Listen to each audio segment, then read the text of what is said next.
قادری بودن رزارا مفت باغ خلد داد، قادری بودن رزارا مفت باغ خلد داد، من نمی گفتم کہ آقا مایہ غفران توئی، فرماتے صرف قادری ہونے نے، نسبت قادریت ہی نے جو غوث اعظم کی غلامی کا پٹا ہم نے اپنے گلوں میں پہنا ہے، صرف اس نسبت قادریت نے ہمیں تو فری کے اندر مفت کے اندر جنت کا حقدار بنا دیا ہے۔ قادری بودن رزارا مفت باغ خلد داد، من نمی گفتم کہ آقا مایہ غفران توئی، من نمی گفتم کہ آقا مایہ غفران توئی۔ آج ہم اور آپ الحمدللہ وہ سرکار غوث اعظم جیلانی بغدادی رضی اللہ عنہ جو والدہ کی جانب سے حسن حسینی ہے اور والد ماجد کی جانب سے حسنی ہے، یعنی نجیب الطرفین کی یاد منا رہے ہیں، کہو سبحان اللہ۔ میں تفصیل میں جاؤں، وقت نہیں ہے یہ کوئی جلسگاہ کا کہ میں کوئی لمبا چوڑا بیان کروں، لیکن اتنا بیان کروں گا، میرے آقا نے 1400 سال پہلے کا وہ بیش فرمایا تھا، اور اللہ اکبر راہ صراط مستقیم کا پتہ دیتے ہوئے آقا نے فرمایا تھا دو چیزیں ہیں، انی تارک فیکم الثقلین، میں تم میں دو بڑی بھاری بھرکم چیزیں چھوڑ کے جا رہا ہوں۔ حدیث پاک کے اندر آتا ہے، اس حدیث کو امام ترمذی نے بھی نقل کیا ہے، دیگر محدثین بھی نقل کرتے ہیں، آقا فرما کے دو چیزیں چھوڑ کر جا رہا ہوں، اگر ان دونوں کو پکڑے رہو گے تو تم ہدایت پر رہو گے۔ آقا کیا دو چیزیں ہیں؟ ارشاد ہوتا ہے کتاب اللہ، پہلی چیز وہ قرآن پاک ہے، قرآن پاک ہے، کلام الہی ہے، کلام ربانی ہے، اور دوسری چیز کیا ہے؟ تو آقا فرماتے ہیں اللہ اکبر وَأَهْلُ بَيْتِي، اور تم میں اپنی اہل بیت کو چھوڑ کر جا رہا ہوں۔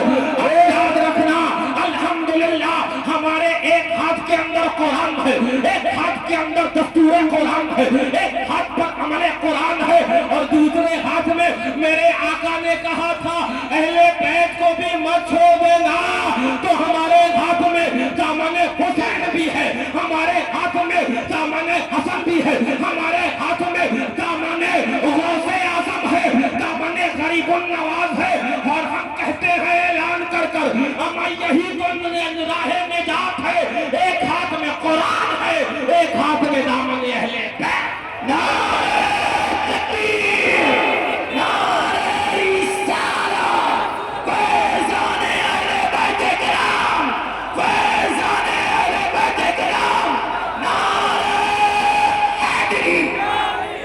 ایک قوم ہے جو قرآن کو تو ہر فرق ماننے کا بظاہر دعویٰ کرتی ہے، لیکن جب اہل بیت کا بات آتی ہے تو ماننے سے انکاری ہو جایا کرتی ہے، یعنی وہ وہابی دیوبندی انکار کر دیتے۔ آقا نے فرمایا تو جو ایک کو بھی چھوڑے گا گمراہ ہو جائے گا، گمراہ ہوئے۔ دوسرے روافض ہیں جنہوں نے اہل بیت کے تو ماننے کا دعویٰ کیا لیکن قرآن کو چھوڑا، انہیں 40 پارے میں تو یہ آیت حذف ہو گئی معاذ اللہ، انہوں نے قرآن کو چھوڑا تو گمراہ ہوئے، یعنی جو قرآن کو چھوڑے وہ بھی گمراہ ہے، جو اہل بیت کو چھوڑے وہ بھی گمراہ ہے، اور جو دونوں کا دامن تھامے۔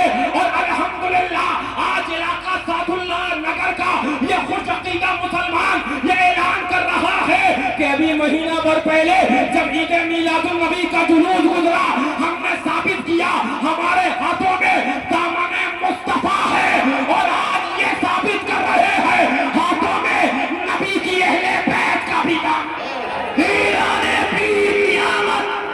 دستگیر قیامت، بے نظیر قیامت، امت میر قیامت، نعرہ رسالت۔ آج اعتراض کیا جاتا ہے یہ کرامتیں کیسے ہو گئی ہے، یہ کیسے ڈوبی کشتی کو ترا دیا ہے، یہ کیسے مردہ کو زندہ کر دیا ہے۔ میں تمہیں بتاتا ہوں کیسے کر دیا، میں بتاتا ہوں۔ اپنے تو عشق والے ہیں کہو سبحان اللہ، اپنے تو پیار والے ہیں کہو سبحان اللہ، اپنے تو محبت والے ہیں کہو سبحان اللہ، اپنے تو دامن غوث اعظم میں چمٹ کر اللہ اکبر شراب معرفت غوث اعظم پینے والے ہیں، اپنے تو محبت والے، اپنے تو امن والے ہیں، اپنے کو تو بغیر دلیل کا ماننا ہے۔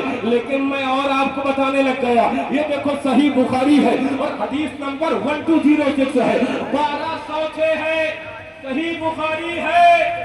ہاں آؤ میں تمہیں کرامت بخاری سے دکھاتا، کرامت بخاری سے دکھاتا ہوں۔ یہ حضرت جرید ہے، جرید، ہاں نہ وہ نبی ہے نہ رسول ہے بلکہ ایک ولی ہے، ولی ہے۔ امام بخاری نقل کرتے ہوئے حدیث 1206 نمبر حدیث یاد رکھ لینا، فرماتے حضرت جنید کو پر الزام لگایا ایک عورت نے فاحشہ کہ یہ جو ایک دن کا بچہ ہے یہ آپ کا ہے. حضرت جنید باہر آئے اور اس بچے پر نامولود بچے پر ہاتھ رکھا. یہ دیکھو الفاظ سنا دو امام بخاری کے. فرماتے ہیں کہ قال یا بابو من ابوک. حضرت جنید فرماتے بخاری ہے بخاری. پیش میں نبی پڑھتے ہیں جو بخاری آتا ہے بخار ان کو بخاری نہیں آتی ہے. سنو حضرت جنید نے ایک دن کے بچے کے اوپر ہاتھ رکھا اور کہا یا بابو اے بیٹا بتا من ابو تیرا باپ کون ہے. کالا وہ بچہ ایک دن کا بولنے لگا بولا میرا باپ ایک چرواہا ہے.